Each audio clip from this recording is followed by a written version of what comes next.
السلام علیکم ورحمۃ اللہ وبرکاتہ۔ دوستو، آپ دیکھ رہے ہیں روحانی علم نقش بند چینل۔ اگر آپ نے ہمارے چینل کو ابھی تک سبسکرائب نہیں کیا تو سبسکرائب کر دیں اور بیل آئیکن کے بٹن کو پریس کر دیں تاکہ ہماری آنے والی ویڈیو سب سے پہلے آپ تک پہنچ سکے۔ امید ہے ساتھی سب خیر و عافیت سے ہوں گے۔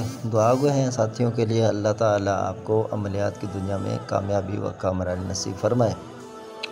آج ہم بندش کے توڑ کے حوالے سے بعض لوگوں کی شکایات استخارے کے لیے جتنے معاملات میرے پاس آتے ہیں ان میں سے زیادہ تر معاملات اسی حوالے سے آتے ہیں کہ کاروبار میں بندش ہے۔ بعض لوگوں تو وہم گمان ہوتا ہے، لیکن بعض کے اوپر واقعی کاروبار اور بندش کے معاملات لازم ہوتے ہیں۔ تو یہ لوگ کر دیتے ہیں حسد کی وجہ سے، بغض کی وجہ سے، یا پھر جو رشتہ دار ہیں وہ کر دیتے ہیں۔ اس طرح کے معاملات یعنی کہ ہمارے زندگی کے اندر لوگوں نے داخل کر دیے ہیں۔ اللہ تعالیٰ ان لوگوں کو بھی ہدایت دے کہ بلا وجہ کسی کو تنگ کرتے ہیں۔ تو اس بارے میں آج احادیث کریمہ سے آپ کو عمل پیش کرنے جا رہا ہوں۔ نبی کریم صلی اللہ علیہ وسلم نے ارشاد فرمایا، جس کا مفہوم ہے کہ سورہ بقرہ جس گھر میں 40 دن پڑھی جائے تو اس دن میں اس گھر میں جتنا بھی سخت سے سخت بندش ہو یا سخت سے سخت جنات کے مسائل ہوں وہ 40 دنوں کے اندر ختم ہو جائیں گے۔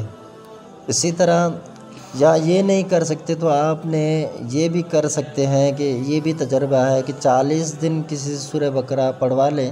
اگر نہیں پڑھوا سکتے تو پھر آپ کوئی کیسٹ یا ٹی وی یا کسی بھی لاؤڈ اسپیکر پر آپ اپنے گھر میں ایک ٹائم رکھ لیں، اس میں سورہ بقرہ 40 دن تک روزانہ آپ نے یہ کروانا ہے۔ آپ لگا دیں، بس تو وائس وہ لگا دیں، وہ چلتی رہے گی، 40 دن کریں، اس میں کیا ہوتا ہے۔ انشاءاللہ آپ دیکھیں گے اس کے ذریعے بھی، اس کی برکتوں سے، قرآن مجید کی برکتوں سے یہ سب کچھ ٹھیک ہو جائیں گے۔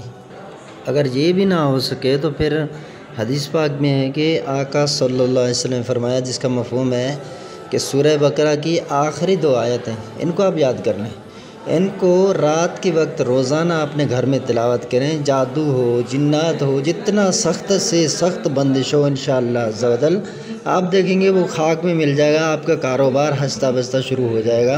اگر گھر میں مسائل ہو تو وہ بھی آپ کے انشاءاللہ خوشیوں سے آپ دیکھیں گے تمام لوگ مہکتے نظر آئیں گے۔ چلیے تو ہم وہ آیت کریمہ سن لیتے ہیں۔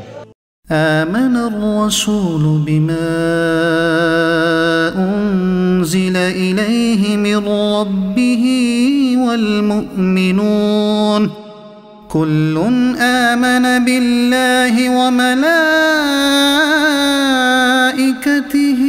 وكتبه ورسله لا نفرق بين أحد من رسله وقالوا سمعنا وأطعنا غفرانك ربنا وإليك المصير لا يكلف الله نفسا إلا وسعها لها ما كسبت وعليها ما اكتسبت ربنا لا تؤاخذنا إن نسينا أو أخطأنا ربنا ولا تحمل علينا إصرا كما حملته على الذين من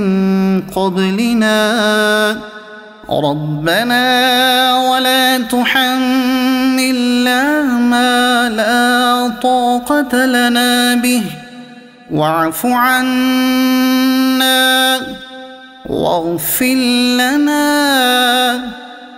وارحمنا أنت مولانا فانصرنا على القوم الكافرين۔